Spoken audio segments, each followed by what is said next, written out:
Querido, o que é o jantar? Comigo para mais uma conversa nas sessões A Hora H está Pedro Machado, da região de Turismo do Centro, a quem agradeço a disponibilidade para vir a esta humilde montra. Muito boa noite, Pedro, bem-vindo à Hora H. Muito obrigado também pelo convite e pela oportunidade de podermos conversar um bocadinho sobre aquilo que é, no meu caso em concreto, esta atividade da indústria do turismo. A Hora H é um programa diário das 19 às 20 que aborda temáticas à volta da música e da mesa, que está neste momento a ouvir empresários ou gerentes do setor da restauração para perceber como é que têm estado a lidar com o atual contexto e com as condicionantes que dele resultam. Mas começava por esta conversa por lhe pedir para falar um pouco do organismo que o senhor representa como responsável máximo, para nos dar uma perspectiva do trabalho que tem vindo a desenvolver e de qual é o papel da região do Turismo do Centro.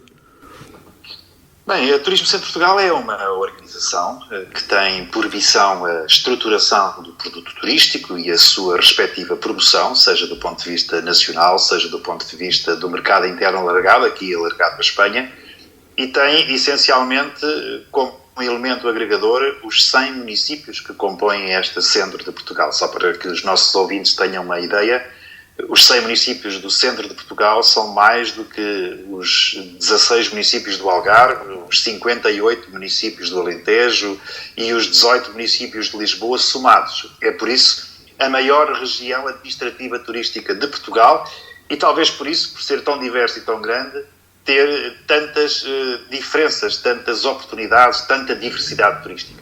Quando comparamos a região da Serra da Estrela com a região, por exemplo, de Coimbra, elas têm muitas poucas familiaridades. Quando comparamos a região do Oeste ou do Médio Tejo com a região de Aveiro ou com a região de Pisa-Lafões, quando comparamos a nossa Beira Baixa com a nossa região de Leiria, são por isso regiões muito dispares do ponto de vista daquilo que é o seu contexto geográfico e daquilo que são as suas oportunidades de experiências turísticas. Esta é a nossa missão, procurar encontrar os elementos comuns para uma região tão vasta, procurar estruturar produtos, o turismo de natureza, o turismo ativo, o turismo de gastronomia, os vinhos, os produtos associados ao mar, os produtos associados à mesa, já que este é um programa que também fala da mesa. O nosso enoturismo.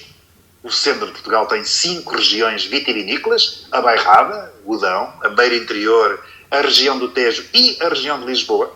Para os nossos ouvintes não ficarem um bocadinho pasmados, a sede da região dos vinhos de Lisboa é em Torres Vedras. Torres Vedras está no coração do centro de Portugal e é todo este trabalho absolutamente entusiasmante que fazemos ano após ano e que tem vindo a merecer vários reconhecimentos internacionais. Em 2020, a Turismo Centro de Portugal conquistou 16 prémios internacionais, quer por força das campanhas de promoção que fizemos dos nossos territórios e dos nossos produtos, quer também um bocadinho por força das campanhas que fizemos de cidadania, de apelo aos portugueses para que consumissem mais produtos portugueses, para que não deixassem ficar nem os nossos restaurantes, nem os nossos bares, nem as nossas tasquinhas, mas também os nossos alojamentos despidos de gente, despidos de pessoas, e dessa forma temos aqui um papel de cidadania, um papel de solidariedade social.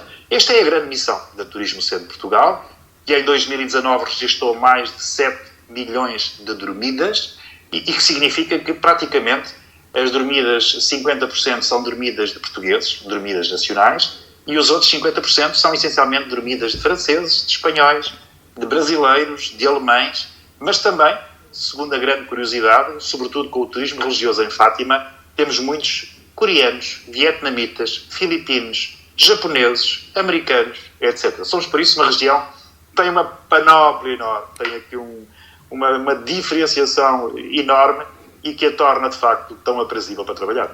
Muito bem. Considera que neste momento a região do centro ainda vive condicionada pelo poder da capital e pela força do norte, ou isso já é um mito?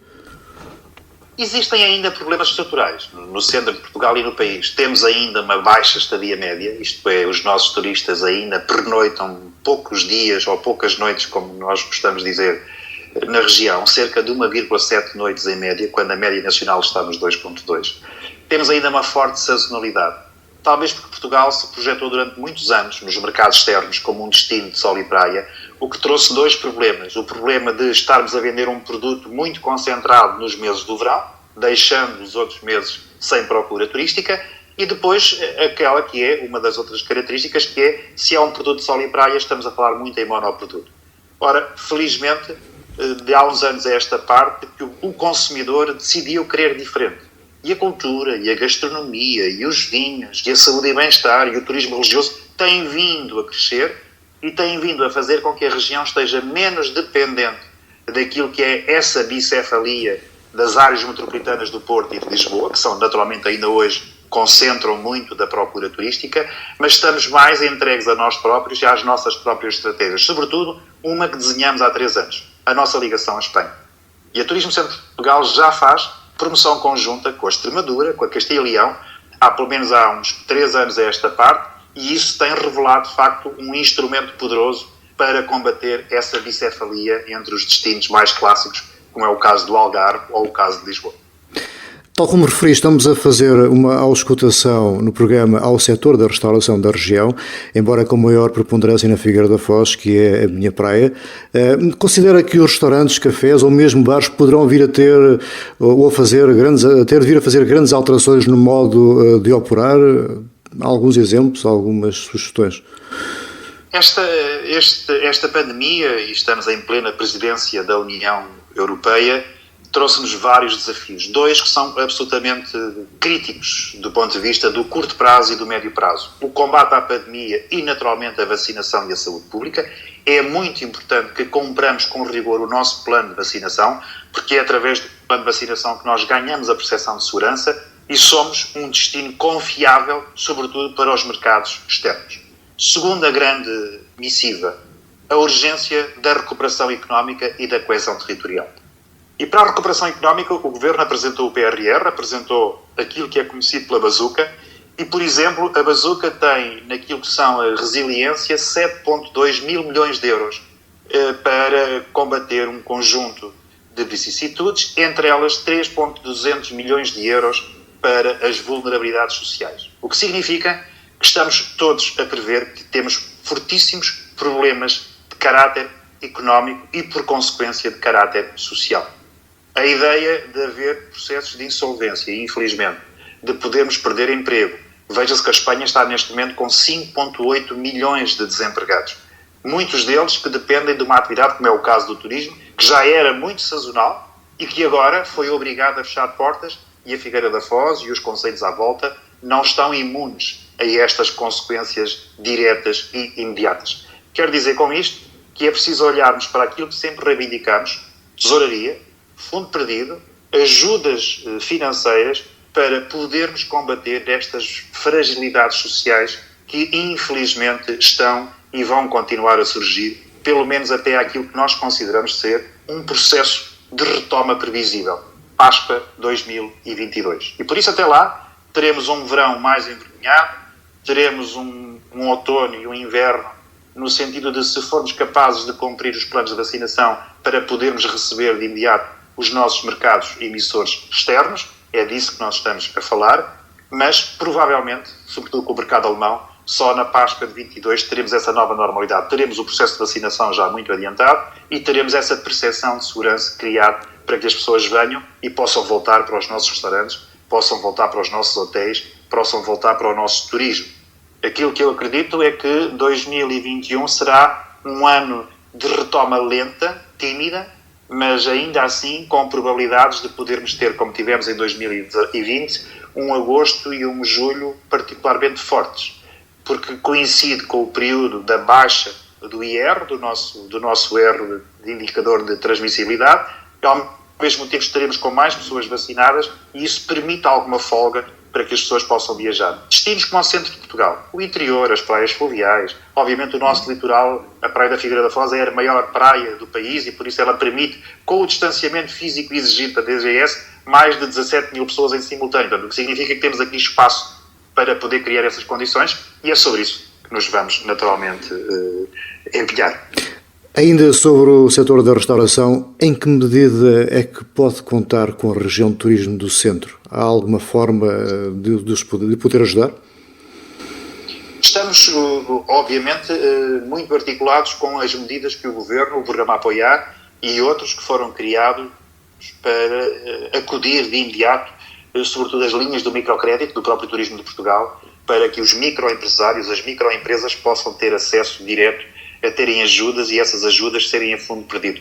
Estamos a procurar com Espanha, como ainda ontem citei o caso da reunião que tivemos, a tentar criar todas as condições para que o centro de Portugal seja a escolha óbvia logo a partir do período em que possamos nós desconfinar e possam, por exemplo, os espanhóis viajar. Estamos a trabalhar, naturalmente, na diferenciação da oferta do centro de Portugal, que aponta muito para a gastronomia como um dos nossos pilares essenciais da nossa promoção, quer da promoção interna, quer da nossa promoção externa, associada ao ecoturismo, associada ao enoturismo, associada ao turismo cultural e ao turismo religioso, sempre numa lógica de vasos comunicantes entre aquilo que são as variadas e as diversas oportunidades que a região pode criar, são para nós instrumentos para podermos continuar a apostar na nossa oferta turística e muito em particular em trazer pessoas, que é isso que se trata, cativar pessoas, captar pessoas no bom sentido, para que elas venham para a nossa região e possam usufruir, beneficiar dos nossos produtos e ajudar a nossa economia.